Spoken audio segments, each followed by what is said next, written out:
नमस्कार दोस्तों, साहित्य समाधान के मंच से मैं डॉक्टर रीता गौड़ आपका हार्दिक स्वागत करती हूं, अभिनंदन करती हूं। दोस्तों, हमने पिछले कुछ समय से छोटे-छोटे वीडियोस शूट करने शुरू किए हैं, जो कि उन टॉपिक्स पर आधारित हैं जो हमारे छूट गए हैं। जैसे अलंकार के सारे सत्र मौजूद हैं, लेकिन कुछ एक अलंकार जो आरपीएससी असिस्टेंट प्रोफेसर के पाठ्यक्रम में है, वे इन वीडियोस में नहीं है, तो उन पर हम बात कर रहे हैं। हम अनुप्रास अलंकार पर बात कर चुके हैं और आज के सत्र में हम बात करने वाले हैं वक्रोक्ति अलंकार पर। तो चलिए शुरू करते हैं आज का सत्र। वक्रोक्ति अलंकार जैसा कि नाम से ही स्पष्ट है, वक्र धन उक्ति। पहली बात आपको जाननी चाहिए कि ये शब्दालंकार भी है और अर्थालंकार भी। शब्द पर आधारित भी है ये और अर्थ पर आधारित भी है। ये इसकी विचित्रता है। इस अलंकार की सबसे बड़ी विशेषता है व्युत्पत्ति। वक्र उक्ति यानी वक्रतापूर्ण उक्ति, यानी चातुरतापूर्ण, विदग्धता यानी चातुर्यपूर्ण उक्ति, विलक्षण उक्ति, अर्थात टेढ़ा कथन। कोई भी बात या तो टेढ़े रूप में, जैसे भ्रमर गीत सार में गोपियां उद्धव को हमेशा वक्रतापूर्ण कथन कहती हैं और उनके निर्गुण ब्रह्म का उपहास करती हैं, व्यंग्य करती हैं, तो वहां वक्रतापूर्ण कथन है। लेकिन कई बार ऐसा भी होता है दोस्तों कि कोई बात जो वक्ता है वो किसी विशेष अर्थ में कहे और श्रोता उसको किसी अन्य अर्थ में ग्रहण करे, वहां भी वक्रोक्ति होती है। लेकिन इस शब्द का जो अर्थ है, व्युत्पत्ति परक अर्थ, वो यही है कि विलक्षण उक्ति या टेढ़ा कथन। आगे चलें। अब परिभाषा आती है, जहां श्रोता द्वारा वक्ता के अन्यार्थक शब्द के अन्य अर्थ की कल्पना कर लेने का वर्णन हो, वहां वक्रोक्ति अलंकार होता है। इसको इस तरीके से विद्वानों के द्वारा परिभाषित किया गया है कि श्रोता वक्ता किसी एक विशेष अर्थ में इस किसी भी कथन को कहे, लेकिन श्रोता उसे किसी दूसरे अर्थ में ग्रहण कर ले, तो वहां क्या होता है? वक्रोक्ति अलंकार होता है। तात्पर्य यह है कि कहने वाला किसी दूसरे अभिप्राय से कुछ कहे और सुनने वाला उसके दूसरे ही अर्थ, अर्थात वक्ता के इष्टार्थ, इष्टार्थ का अर्थ है जिस बात को वक्ता उस पंक्ति के द्वारा कहना चाहता है, जो उसका इच्छित अर्थ है, उससे सर्वथा भिन्न अर्थ को ग्रहण करे, वहां वक्रोक्ति अलंकार होता है। अब इसको उदाहरण से समझ लेते हैं। देखिए उदाहरण, कृष्ण और राधा की वार्तालाप का प्रसंग है। कृष्ण राधा के द्वार पर पहुंचे हैं। बड़ा ही रोचक प्रसंग है। कृष्ण राधा के द्वार पर पहुंचे हैं, दस्तक देते हैं।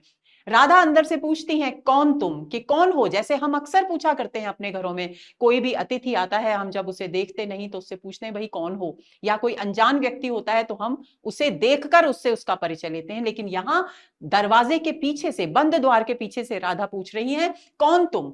तो कृष्ण अपना परिचय देते हैं, घनश्याम में।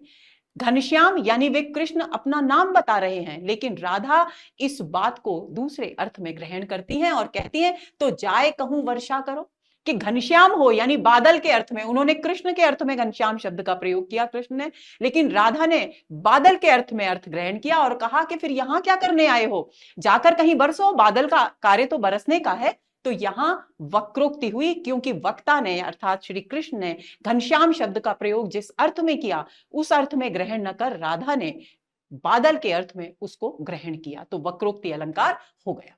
अब वक्रोक्ति के भेदों पर बात करते हैं दोस्तों। वक्रोक्ति के दो भेद माने गए हैं।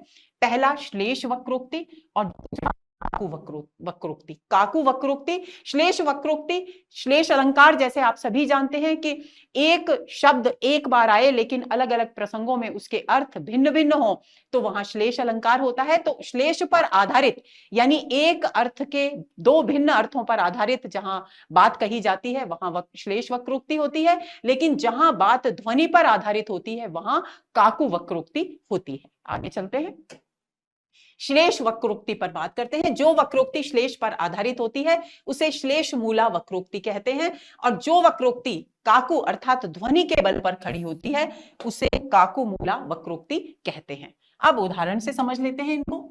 श्लेष वक्रोक्ति में श्लेष पर आश्रित वक्रोक्ति, श्लेष अलंकार के भेद के आधार पर इसके दो भेद माने गए हैं। यानी जो श्लेष वक्रोक्ति अलंकार है उसमें श्लेष अलंकार के जैसे दो भेद होते हैं, सभंग पद श्लेष और अभंग पद श्लेष। कुछ अर्थ श्लेष और शब्द श्लेष, दो श्लेष अलंकार के भेद कुछ विद्वानों ने माने हैं, और कुछ विद्वान उनको सभंग पद और अभंग पद के रूप में, जैसे यमक के भेद किए गए हैं उस तरीके से भी भेद करते हैं।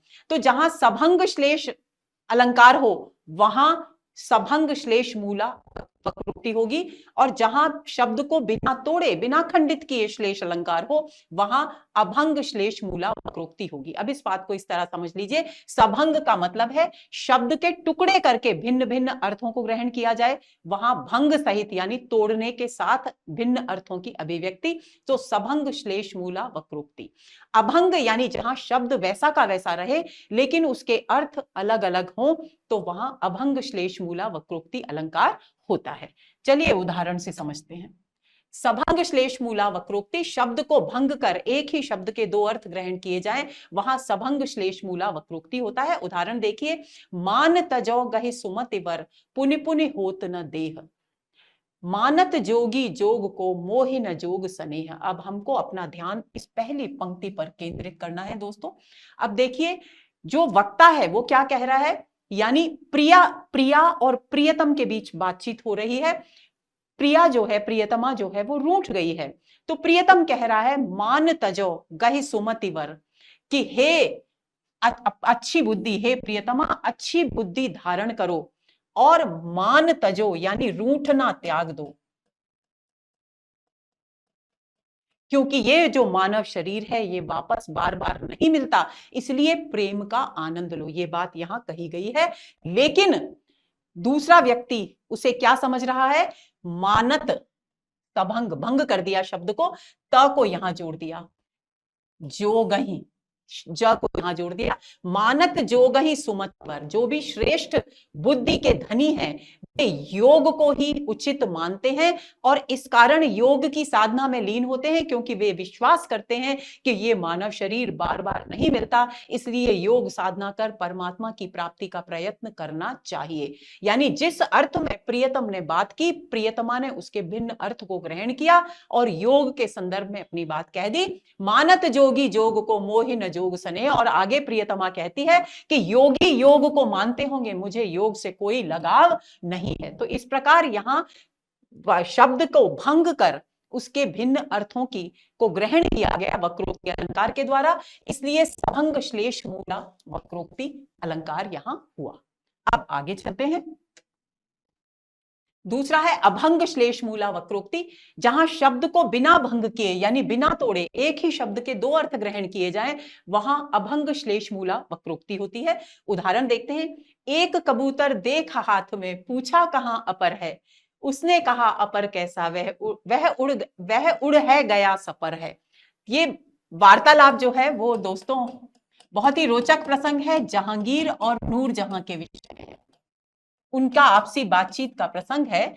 एक बहुत ही सुंदर कबूतर था जिसे जहांगीर ने अपने यहां पाला और नूरजहां ने उसको उड़ा दिया। दो कबूतरों का जोड़ा था, उसमें से एक को नूरजहां ने उड़ा दिया। तो जहांगीर ने प्रश्न किया कि जब नूरजहां के हाथ में उन्होंने एक ही कबूतर देखा तो उन्होंने पूछा, एक कबूतर देख हाथ में पूछा कहां अपर है। अपर यानी दूसरा कहां है, अन्य, अपर यानी अन्य यानी दूसरा। तो अपर शब्द में यहां अन्य या दूसरा उन्होंने इस अर्थ में पूछा जहांगीर ने, यानी वक्ता ने दूसरे के अर्थ में अपर शब्द का प्रयोग किया।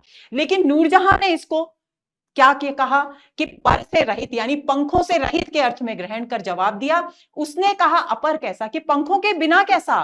तो दूसरा कबूतर भी अपने हाथ से उड़ा दिया और कहा वह उड़ गया सपर है। वह देखिए उसके पंख हैं, वो पंखों के साथ उड़ करके गया है। तो यहां अपर और सपर जो शब्द है, अपर शब्द विशेष तौर पर इसको बिना तोड़े दो भिन्न अर्थों में ग्रहण किया गया है।